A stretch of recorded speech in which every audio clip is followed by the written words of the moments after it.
You're all right.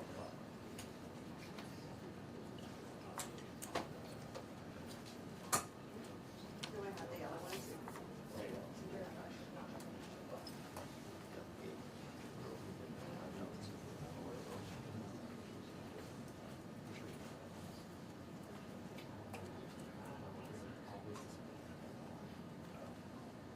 I didn't have white last night, so that's why I was doing. Oh, you did?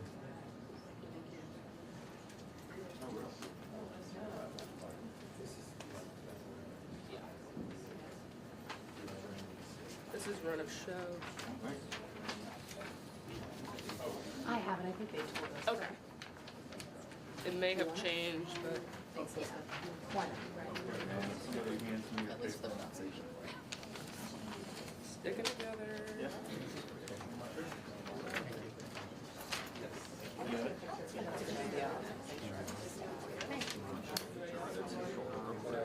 It's run of show. As long as you get my good short. Just the best shoulder. Everybody good? You okay? I'm good. What live are you on, Jay? One.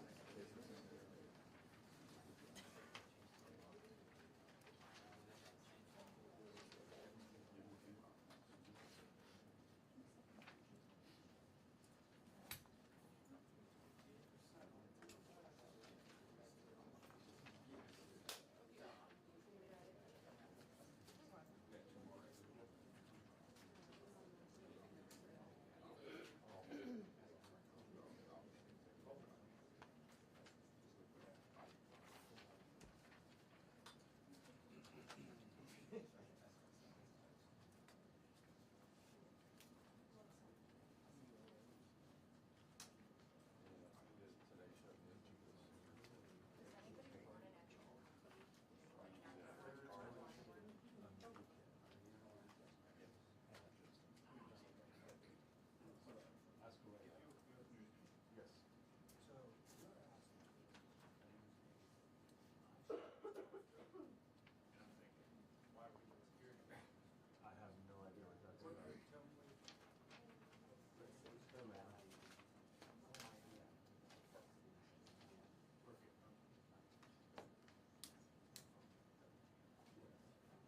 I have no idea what that's about. I have no idea. That's the best.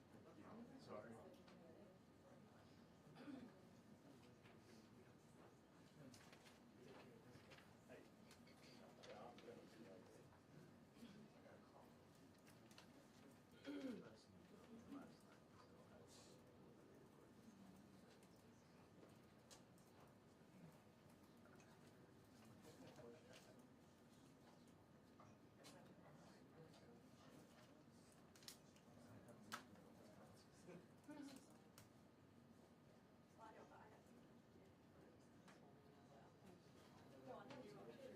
The AG is supposed to be here.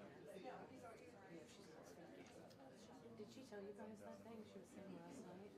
About that they should delay the opening? Or that they should delay the game, I'm sorry. Another day. Oh, okay. Yeah, she said they should delay it another day. It's like the Correct. She said something about the interesting.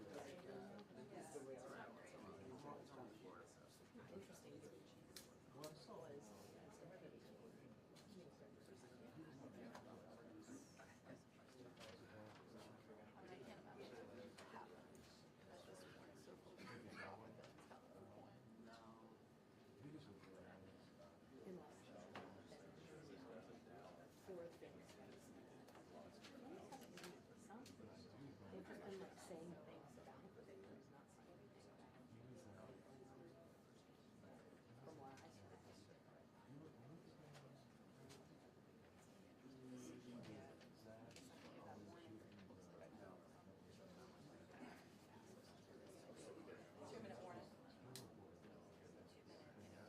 Two-minute warning, guys. 2-minute warning. Why do people go in? Takeoff is it? Oh, okay. Okay. But I figured the IP or the officials were going before that. Probably.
was just like, yeah, how you gonna do your work? I said, well, plan, take a photo with my phone, take notes. Well, what they used to say in Texas was one riot, one religion. So in a pinch, everybody's got to be like that these days. It's not a pitch anymore.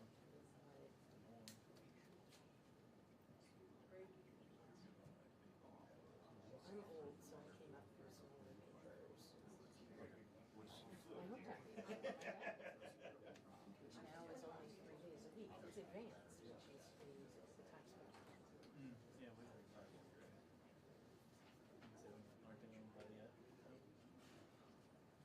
Yeah, you're right, they are. But they're still, they're not big anymore, right? I don't think so. Yeah. I could be wrong. No, they might still have print on it. Is it 3 days a week maybe? Because they went to 3 days a week when they were advanced. And then, I was at one that was once a week. Which that was the best time. I think the print's gonna be gone. When you think about it, it's too slow. well, it's really digital, right? That's what I mean. Once you get a physical copy, you can't get the whole thing. At that point, it just makes no sense, right? You can be on. Well, like features, things that are standalone stuff. You want to go back to look at it for like reference. But not with the staff. Right.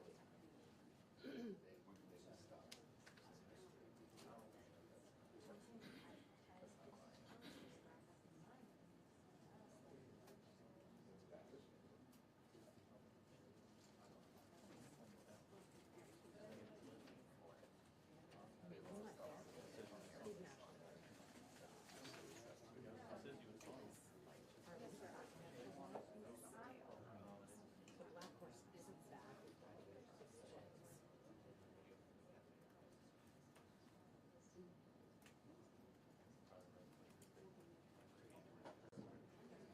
I have the same thing. I was just down on the border, and the Texas State Guard, they have armed uniforms, but they're state guard. So I looked at them and I was like, oh, I thought you guys were National Guard. And they're like, yeah, I don't know. We're Army National Guard. That's why. Just like, well, you're too young to remember this, but during the Iraq War, How old do you think? well, I don't know. You look younger than me. I'm 47. Yes, you're younger. But during the Iraq War, you'd have guard divisions deploying to Iraq.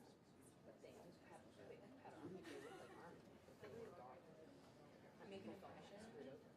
Yeah, I just signed up as a reserve to be like doing, like disasters and like Calgary and Iraq.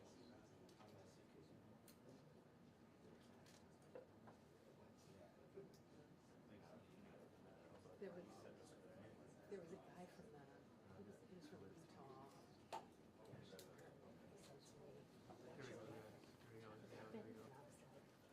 Right here.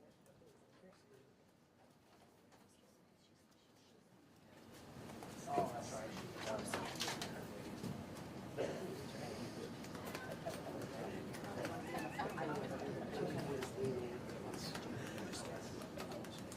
Yeah, it's like we've been switching off the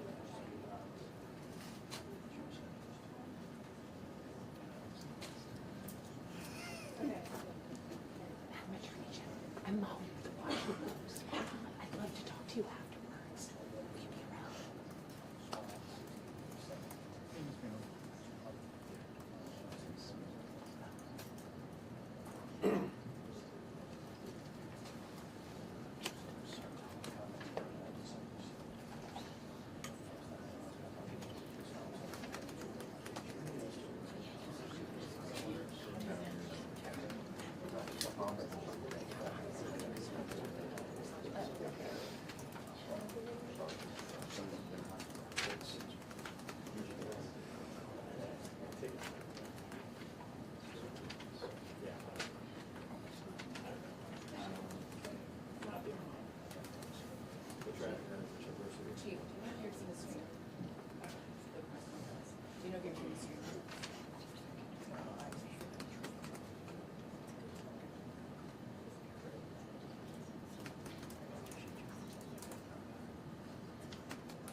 Is it wrong that I'm representing Texas? I'm based in Houston. Need to get you. I know I do. I'll let you hear it. I promise.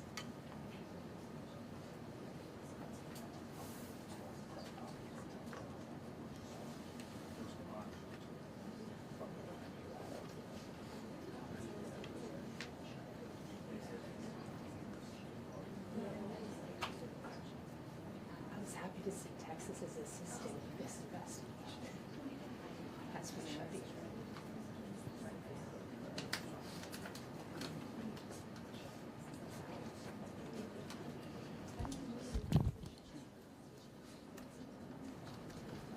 Okay.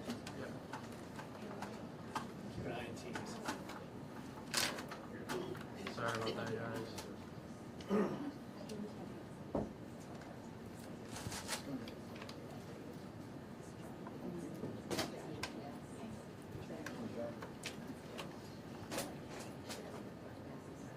Oh, wow.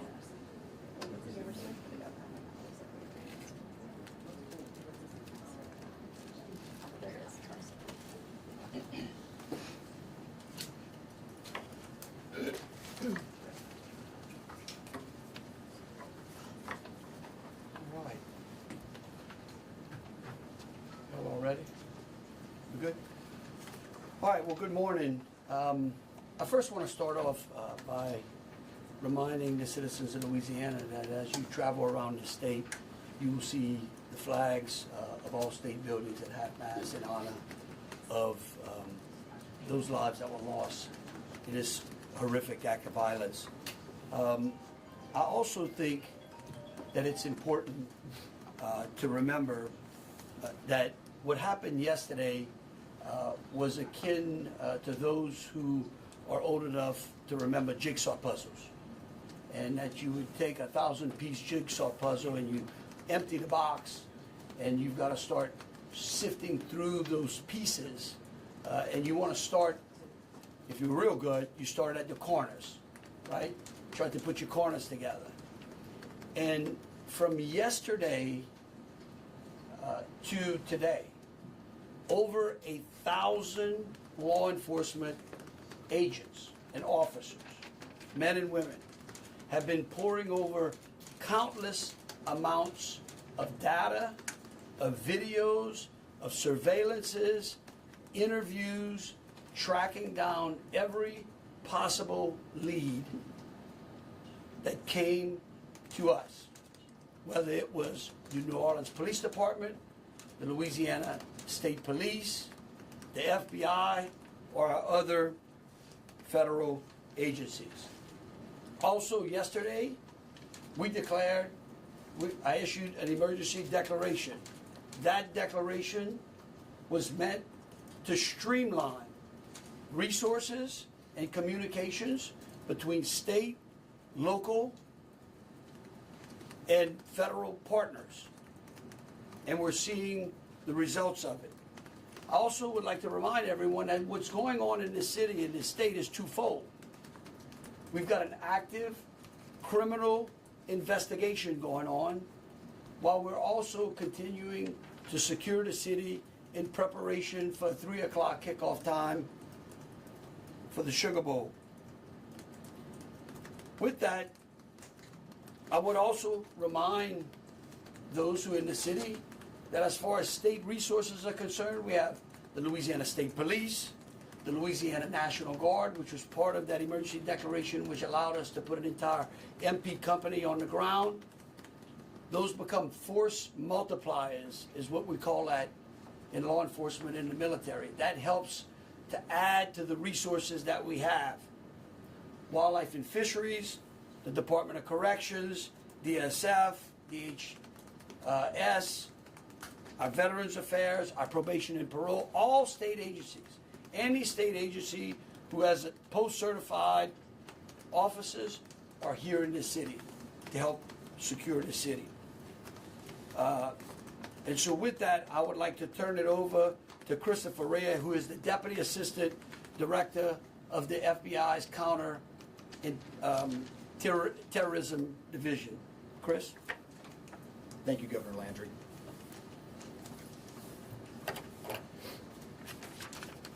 Good morning.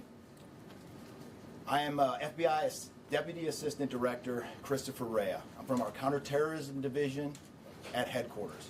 I'm also joined by Assistant Special Agent in Charge Alethea Duncan from our New Orleans office, who you heard from yesterday. I'm here to discuss not only the latest investigative information we have here in New Orleans, but I'll also let you know about other investigative activities outside of the state. I first, and most importantly, want to send our deepest condolences to the victims of this horrific attack and their loved ones. 14 innocent victims were killed in this senseless attack, and at least 35 are injured. We cannot ease the grief people in this community and across the nation are feeling at this time, but rest assured, we stand with you and in support of you. All the resources, and I'm going to go into that a little bit later, all the resources of the FBI are being focused on tracking down every piece of evidence, every lead, every interview, every potential lead we've got. While I won't be able to answer all your questions today, my goal is to be as forthcoming as possible with you on what we've uncovered so far.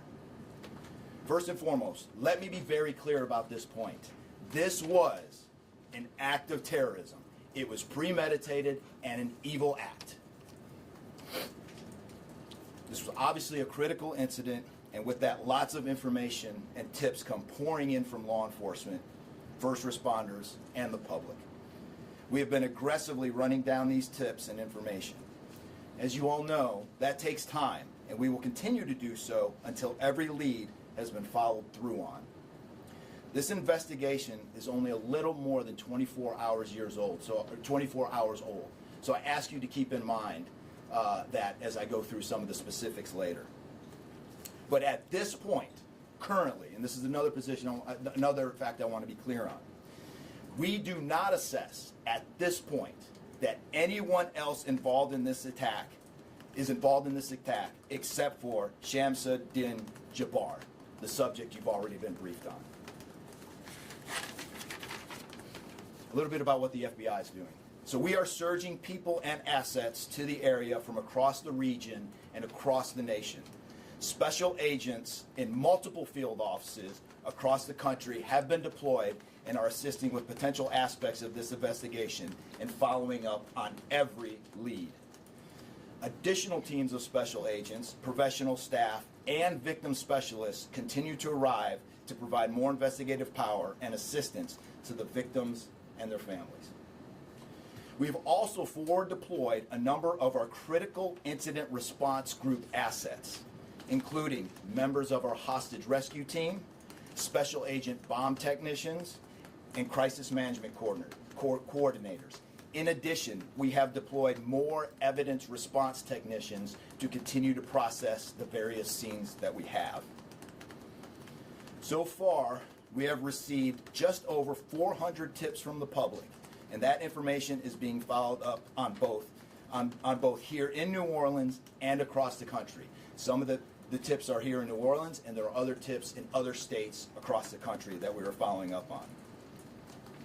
The FBI team and our law enforcement partners here are also reviewing hundreds of hours of surveillance and other video from both the French Quarter and other locations.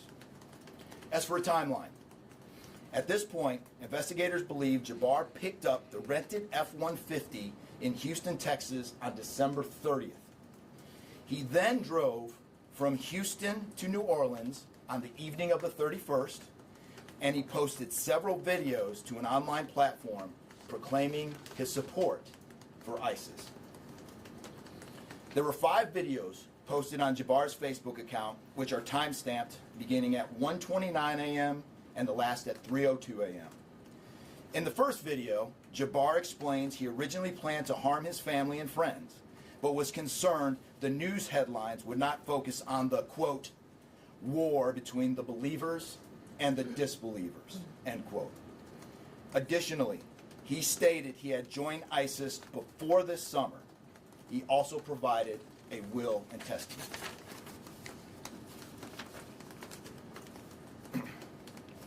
FBI and ATF. FBI, we have a couple different scenes at the location. We have released the scene at Bourbon Street. That scene has been released. We also have a scene off of Mandeville address where we are currently searching that scene right now. FBI and ATF agents have secured that house, and that location is being searched for potential evidence. On New Year's morning, Jabbar opened fire after ramming through a blocked-off area of Bourbon Street, used his truck as a weapon to run over the victims. Teams of specially trained victim specialists, again, as I said, are on the ground here in New Orleans, assisting survivors of the attack and loved ones of the deceased. We do not believe the public is in any danger around any of these locations. 3 phones linked to Jabbar have been recovered, and digital media exploitation is a priority to see what is on the devices and determine if there are any other potential leads. Additionally, we have recovered 2 laptops and are currently reviewing them for any potential leads. Those laptops were recovered at the Mandeville address. Evidence technicians will also be going over the F-150 truck Jabbar was driving. As you know, we recovered an ISIS flag from the back of the vehicle. Jabbar declared his support for the terrorist group on social media, as I stated before, as he made his way to New Orleans. FBI bomb technicians also recovered 2 IEDs in coolers, one from the cross-section of Bourbon and Orleans Street, and the second at an intersection approximately 2 blocks away. There were multiple reports of other devices. Those reports turned out to be misinformation or not actual functioning devices. Those are the only 2 devices that we've been able to recover that were functional. Both devices were rendered safe on scene. We did obtain surveillance footage showing Jabbar placing the devices where they were found. 2 other, as I said before, 2 other items of interest were determined not to be IEDs. A little bit about Jabbar. Jabbar himself was born in the United States and is a U.S. military veteran. We are looking in everything in his life. While we have interviewed many people who know Jabbar, we still need to talk to others. Whether you know Jabbar personally, worked with him, served in the military, or saw him in New Orleans or Texas, we need to talk to you. You may not think you have relevant information, but what you know could tie in to one of our investigative leads. Specifically, we want to talk to anyone who was in the French Quarter on New Year's Eve or early on New Year's Day. That includes people spotted near one of the 2 IEDs on Bourbon Street. The IED was inside a cooler, and many people stopped and looked at the cooler and then continued on their way. Let's be clear, again, we do not believe at this point these people are involved in this incident in any way. We want to speak to them as witnesses and want to know what they saw and when. I went down to the crime scene last night. It is very hard to put into words what it looked like and how difficult it was to see. Anyone with information can call us at 1-800-CALL-FBI or send digital tips to fbi.gov/Bourbon Street attack. Early this morning, evidence response teams finished their work at the crime scene. Bourbon Street has been turned over to the city of New Orleans. As you know, there's also an FBI investigation in Las Vegas. We are following up on all potential leads and not ruling everything out. However, at this point, there is no definitive link between the attack here in New Orleans and the one in Las Vegas. And again, I'll preface, as I close, I'll preface everything with what I started with in the beginning, which was this is very early in an investigation like this. Again, our thoughts and prayers Our thoughts and our prayers are with the victims of this tragedy and everyone impacted across the country. They remain at the heart of our investigation. I also, although I've only been on the ground here a short time, I also want to express a sincere appreciation for our partners here, which include the U.S. Attorney's Office, HSI, ATF, the New Orleans PD, the Louisiana State Police, the Governor's Office, and countless others. At this point, I'm going to turn it over to the Special Agent in charge of ATF here, Josh Jackson.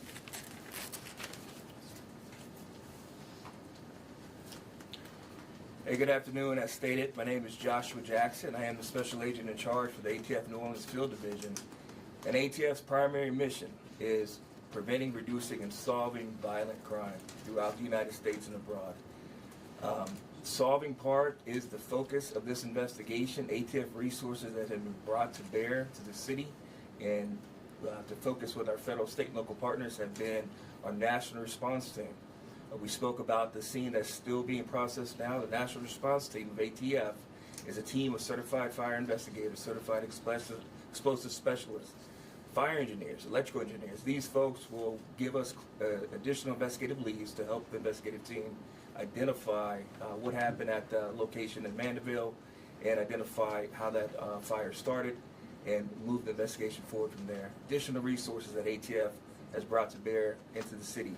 There's our ATF Special Response Team. This is a tactical team capable of handling any sort of enforcement operation. This team is deployed, on set, and ready for the Sugar Bowl today. This team is also made available to the Louisiana State Police and also New Orleans Police Department to assist with any efforts that they may have during this period.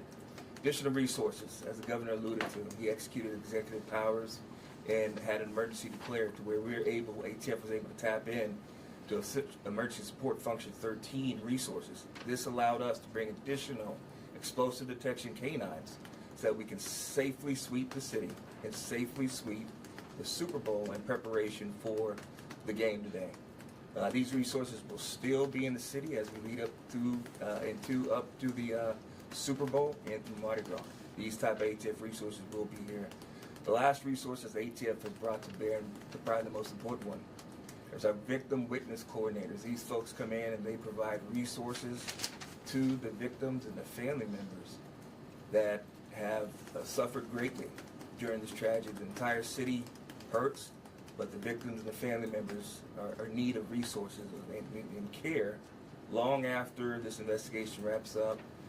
This time next year, to be hard for the families and friends who suffered during this event. So our victim witness coordinators are working with the FBI, the City of New Orleans coordinators to provide resources to these folks out here. And as we move forward, ATF will be committed. We will work with the investigative team moving this investigation forward, but also we'll be here to make sure the city is safe and prepared as we move into the Super Bowl. And with that, I'm going to turn it over to our mayor of this great city, New Orleans. Madam Mayor. Thank you so much. Well, good morning once again. And I just want to just echo my thank yous to the unified command of our law enforcement partners and at every single level, federal, state, and governor.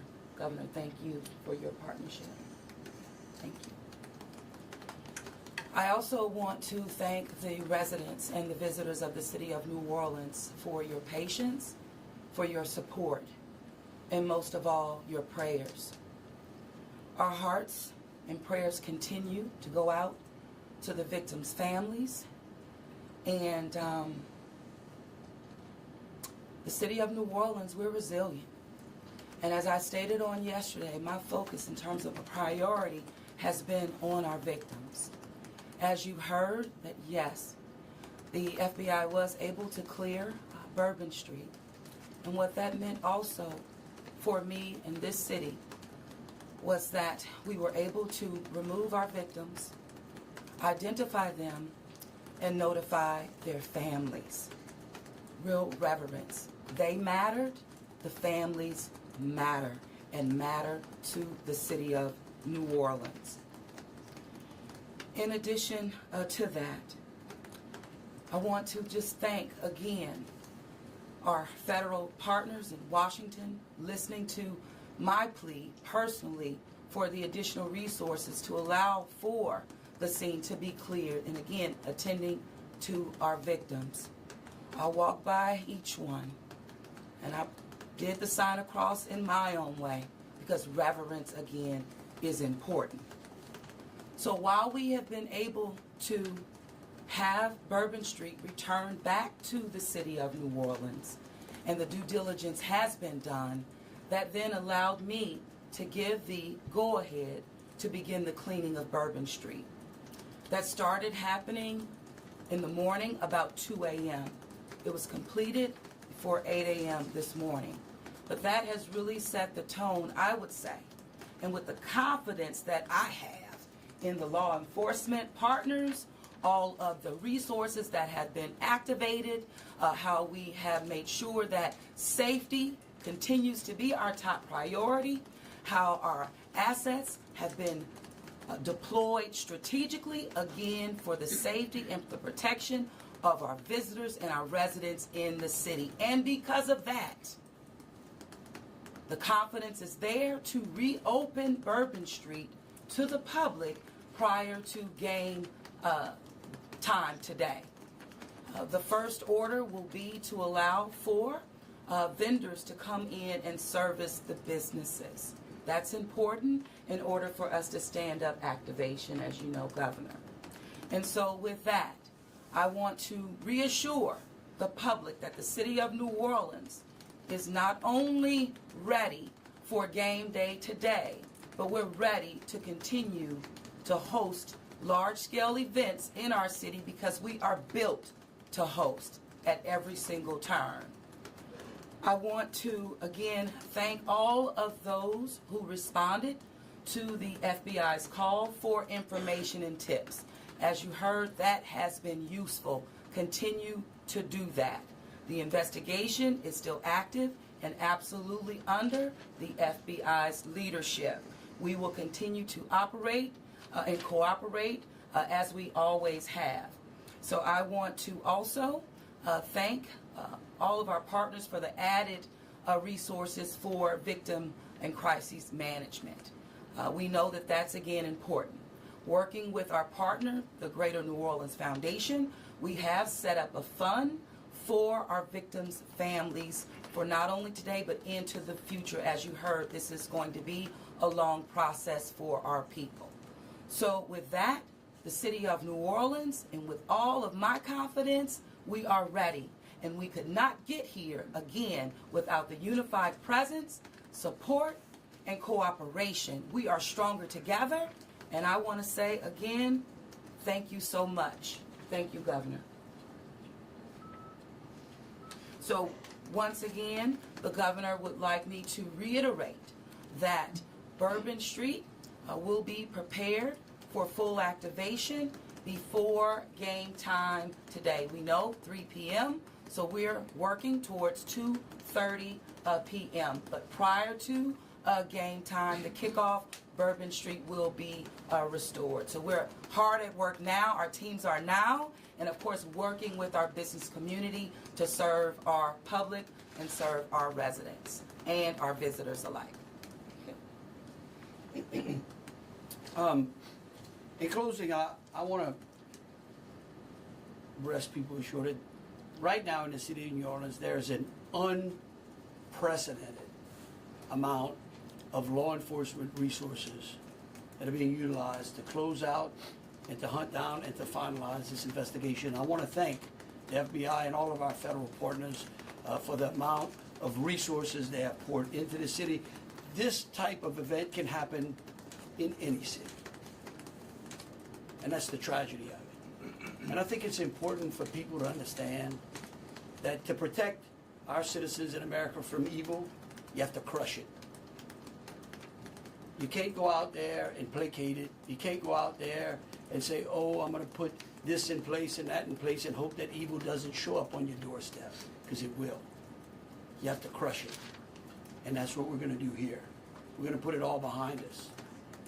We're going to continue to keep the victims, those that are in the hospital, either fighting for their lives or trying to recover, in our thoughts and in our prayers. But you know, this morning, and I don't want to single out just one news source, but I just happened to turn on Fox and Friends, and that was a young man who was interviewed, who was actually on Bourbon Street during this horrific act of terrorism. And they closed out by asking him, what now? And I think he summed it up. He said, look, we can't live in fear, because fear will paralyze us. He said, we come down to the city to enjoy ourselves and to entertain ourselves and to be with our friends and with our families, because that's who we are. Louisiana invented hospitality. The people of this city care for each other. And believe you me, we care about each one of the lives that were lost in this city and that. We will never forget them. But it would be a tragedy if we let their losses be snuffed out because of fear. This city will be back. We will be open to family and friends and loved ones who want some time to relax from the pressures of life. And so today, we're going to have us a sugar bowl. We're going to enjoy ourselves. We're going to keep those, again, who have lost loved ones in mind. And we're going to get on to the business of this city and this great country. With that, I'll take any questions. Governor, this is for you and the Assistant Director. The message has really changed since yesterday. Yesterday, the FBI said that people should be vigilant, that he did not act alone, that he likely had help, and now you're coming out the very next day and saying he was a lone wolf, everything is safe, the game moves on, everybody have a good time. How can you be so sure just 12 hours later? Well, we're going to bring him up. All right, but here's what I want to remind everyone. Like I was a deputy sheriff. Right, I worked in a jail. I worked on the street. I worked on the interstate. I served warrants. I can tell you. Look, in today's world, I get it. Information, we get information like that. Everybody lives in a 15-second TikTok video. We think that life operates like it does on our phones, and it just doesn't. Information changes. In fact, that's why we ask the media for patience. We get information, like I said, no one dumps a 1,000-piece jigsaw puzzle and puts it together in 5 seconds. Okay? And what I would tell you is that I appreciate the fact that what we did was we're under-promising and over-delivering today. And I think that's important. And I want to remind something. Look, because over the last decade, law enforcement has taken it on the chin, unfairly. And there are great men and women serving in the FBI, in ATF, in Louisiana State Police, in New Orleans PD. Our sheriffs have been unbelievable in this. And I tell you, they want to protect you all. And we have to trust them. And sometimes the information we put out, we end up finding out that it may be incorrect. But guess what? What we're doing here is something I think is important. It's called transparency. And look, something may change again. Here's what I do know, though. Right now, this is one of the safest places on earth. That doesn't mean that nothing can't happen. Thank you, Governor. And to echo exactly, I think the Governor put it eloquently, as can be said. In a lot of these instances, I also had the opportunity to put boss bomb, and I will tell you this is almost carbon copy to boss bomb as far as the inaccurate reporting that comes up. And what the Governor said is we want to be transparent with the public. Years of the FBI not being transparent, we're being as transparent as we possibly can. And unfortunately, as we're being transparent, unfortunately for that, there is some information that we have to go back and recorrect. And in this particular incident, you heard the resources that we brought, that the other state and locals have brought. We've had 24 hours now to go through media, to go through phones, to interview people, to analyze those videos, analyze other databases. And after all of that, there's been hundreds and hundreds of leads done just in 24 hours. We're confident at this point that there is no accomplices. And I'll give you an idea of how that information sometimes a lot of the early reports came out that there were extra people that were setting the coolers down, right? It turns out those were just patrons on the street that were looking inside the coolers, right? Well, we didn't know that at first, so we had to kind of track all that down and put that to rest. So that's just an example, one of the pieces of information, but there were other pieces of information that after we got our feet under us a little bit and on the ground here, we were able to put together a much more accurate picture of the subject and his attention. Just one follow-up. Was the suspect The wearing a updated suicide death vest? toll, we just wanted to double check that, Yes. so 14, not 15? Sorry, sir. 14, and then the shooter himself would be 15 total, to include the shooter. And to Was clarify, the terrorist wearing a the suicide IEDs, vest? the That's my IEDs, follow-up. were the IEDs pipe bombs, and have you discovered a remote detonator anywhere? And when you said that you have surveillance footage of the suspect planting those IEDs, what time roughly were they planted? Yeah, those roughly a couple hours. I don't have the exact times in front of me. A couple hours prior to the Before midnight, after, attack. you know, if it Probably after midnight. After midnight. I want to say 1 or 2 in the morning, So but I he can't. left the area and came back. Correct. That's our assumption now. I mean, we still have a lot to work through. We're getting more surveillance video and everything else, but that's the assumption. Was he wearing a suicide vest? Were there sweeps being done on Bourbon Street? Would there have been canines out on New Year's Eve? Would there have been bomb sweeps done? Look, I as part of think- the regular I think- precautions. Let me just say this, and either Joe or Rob will correct me. Look, a bomb dog doesn't operate like a drug dog, right? On Bourbon Street, there's a lot of senses, right? A lot of smells. I don't think you can run a bomb dog down Bourbon Street with thousands of people there and be able to sniff out a bomb. What we've been doing, what they have been doing, it's certainly a complete sweep of the quarter because of the limited amount of traffic that's been out there. Let me just say this. I think this may help. It would be my hope that as some additional time goes through, maybe closer to maybe the beginning of next week, we will, if we've got it to what extent buttoned up as we could, I would work with the FBI and the city, and maybe we can come up with a timeline to be able to get you those information, kind of walk everyone through from day one through. I think it's extremely premature, and you're really putting us on some speculative grounds to ask some of those questions, because again, it's only been 24 hours. I mean, can you imagine how far we've come in 24 hours? Just clarify if there was pipe bombs and a remote detonator. Was he wearing a Pipe suicide bombs vest? and a remote detonator. Well, we'll go one at What a is time. being done to make Bourbon Street safer tonight than it was New Year's Eve? Are temporary bollards being brought in to block off the street, and why weren't those used on New Year's Eve? Well, look, here's what I'm going to say. Every time some bad guy does something like this, there's what we call an after-action review. Because again, nothing is 100%. We have reinforced the area. We have deployed some additional types of assets. I personally think it's up to the city or other. I don't like to give specifics because I don't like to tell the enemy what we got. But I can tell you we're in better shape than we were before.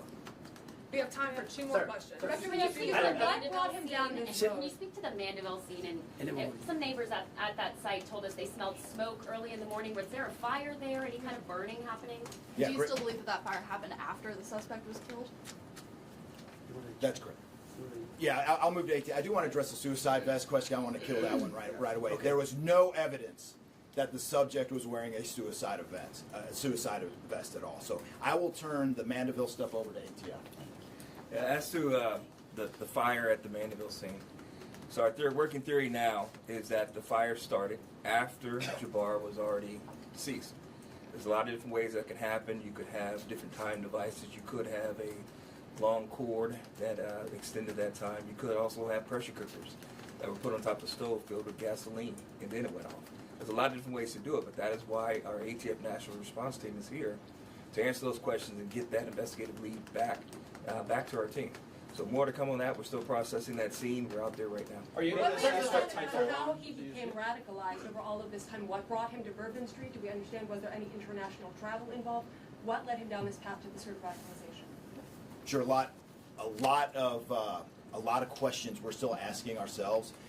We know that he specifically picked out Bourbon Street. Not quite sure why. I mean, I think one can assume that it was lots of people New Year's Eve, with a target for an attack. That's the stuff in the coming days, as far as that path to radicalization, that we're really going to be digging into and making a priority of. So, what I can tell you right now is that he was 100% inspired by ISIS, and so we're digging through more of the social media, more interviews, working with some of our other partners to ascertain just how to ascertain a little bit more about that connection. We're going to do one more. Kate? Right there. You've had your hand up for a while. Yeah. Sorry. Thank you, I appreciate it. Yeah. It's actually for Special Agent Ryan. Sir, I prefer those, someone check. In order to reassure people, would you be able to explain the analysis and evidence that has led to this most recent understanding that he was a lone actor and that there is at this point, at least from your understanding, no further danger to the public? Sure. I think a lot of that, multiple interviews, the hundreds of interviews that we've conducted so far, the social media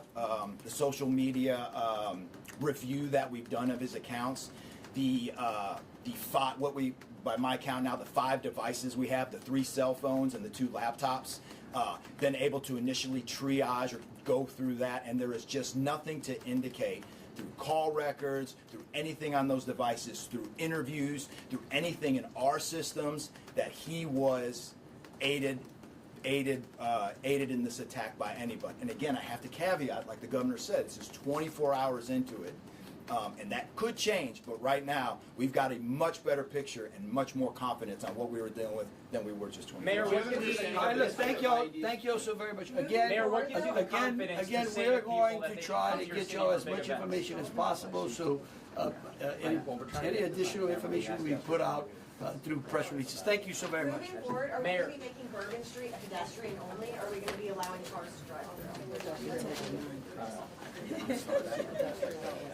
Pedestrian only?